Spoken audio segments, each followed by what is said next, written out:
Welcome to the presentation of my project of the Advanced Data Science Specialization. We have been looking at historical UFC fights, and we are going to use that data to predict which fighter would win specific fights in the future. So for this problem, we have used a Kaggle dataset, which contains the historical data of all UFC fights starting from the beginning in 1993 until 2019. So this data is crawled by the original author from the official UFC database, and the dataset consists of four CSV files. Two of those CSV files contains really raw data from the website. Then you've got a cleaned up data set in which the string values are mostly converted to integers, but there are still missing data. And then finally, you have a pre-processed file in which the author has done his own feature engineering on the dataset.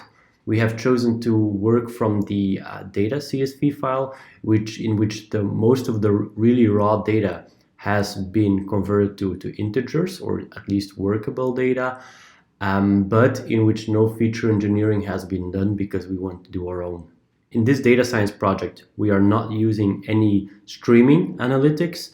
Of course, in a real world project in which you want to add the most recent fights to the data on which you train, you of course are going to want to use Apache Spark. The dataset consists of approximately 5,000 training samples, and every training sample is a historical fight which has taken place between two fighters. Every training sample contains approximately 150 columns, which contains historical statistics for a specific fighter, such as how many fights the fighter has had coming into the fight, how many strikes the fighter has landed on average in previous fights. It also contains data about the specific fighters, such as his or her height, weight, the reach, and so on. And then, of course, whether the fight was won by the red column, the blue column, or whether the fight was a draw. And the problem that we aim to solve here is, given the historical fighting statistics and fighter stats, can we predict which fighter will win the bout?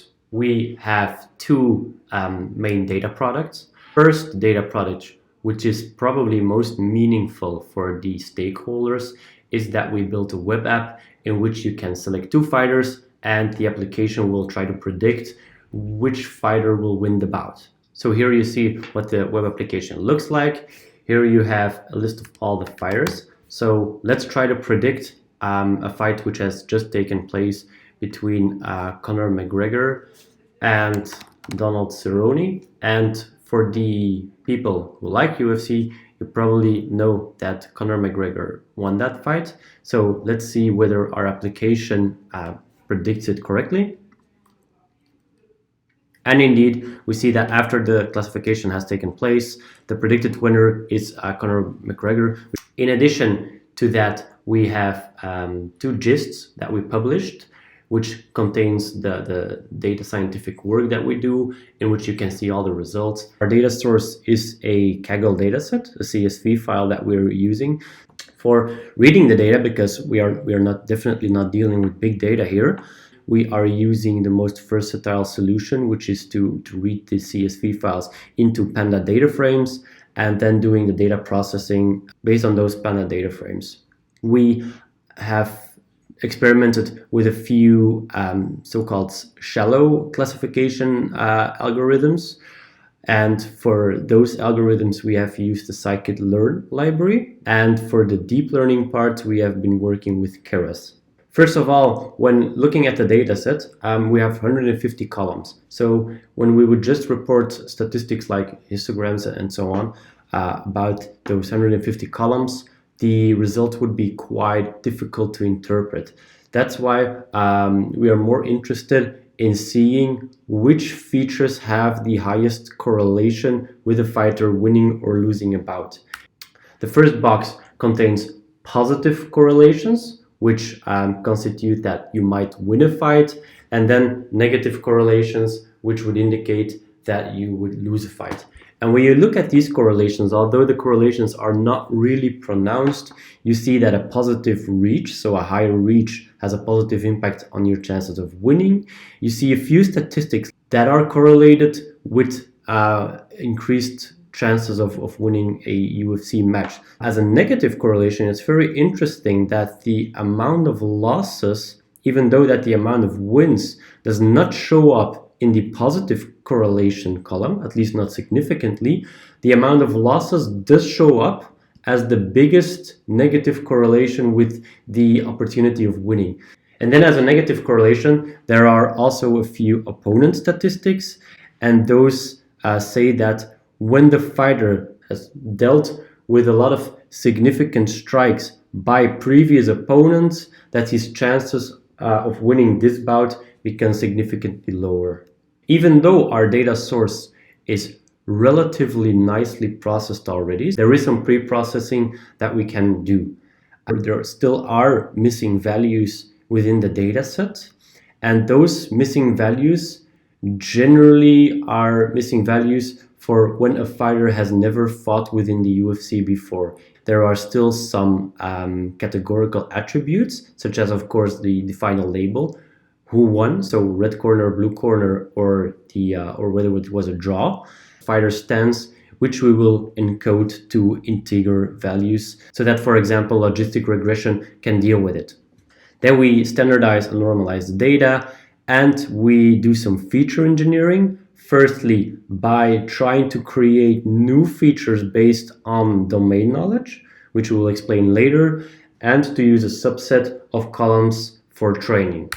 When doing standardization and normalization, we see that it actually has a very low impact on, for example, logistic regression.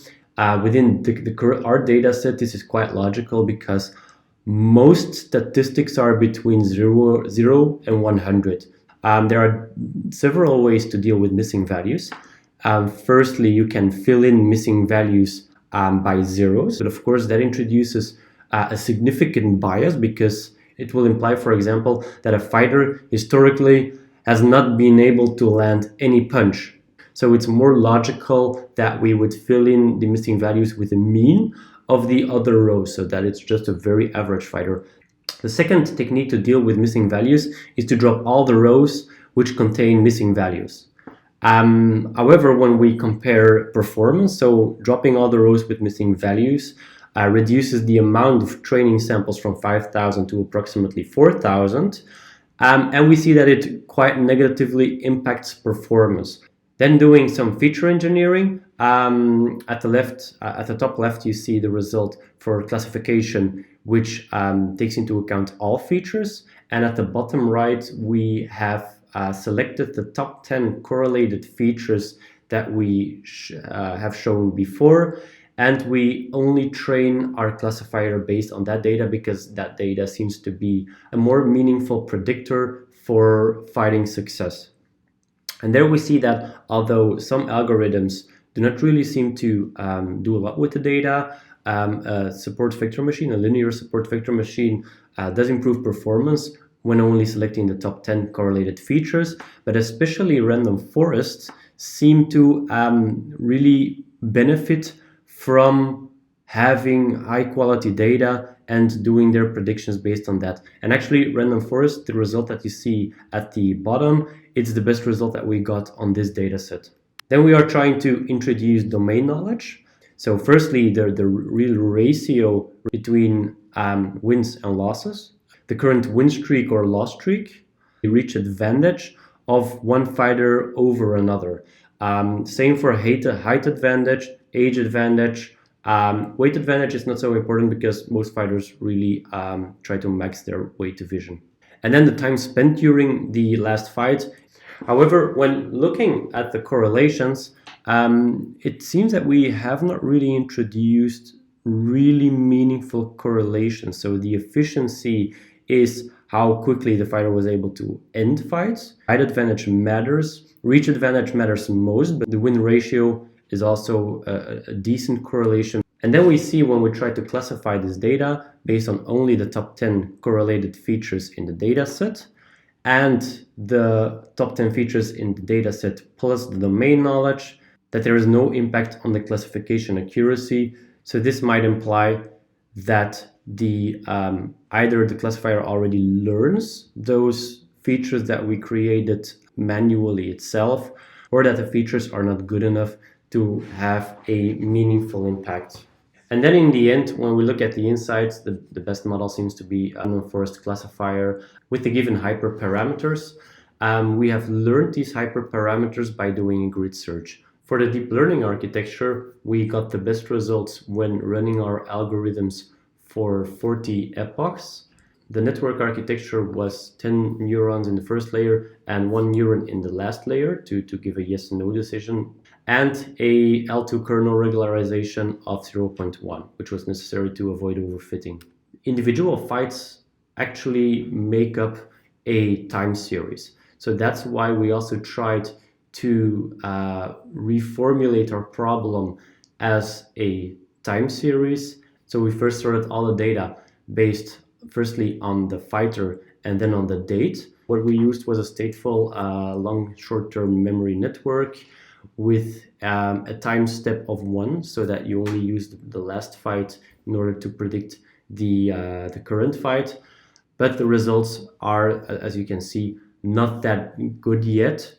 We really believe that we can get better classification results if we would invest more time in this, but the problem is really not perfectly suited for an LSTM. When you look at all of the examples that we had that used LSTMs, we had really long sequences. For example, the entire corpus of Shakespeare. In this case, a fighter really only has 20 to at most 50 fights in him or her. So we are, on the one hand, we're quite optimistic that LSTMs are more suited for this problem, but we're quite pessimistic whether that amount of fights as a sequence is enough to really learn what the fighter will do for the next fight. So I hope you like this presentation as much as I like making it. We got quite good performance, 71% in a very short time frame, which is not too bad because the original author of the dataset himself only got 76 or 77% accuracy. And see you next time.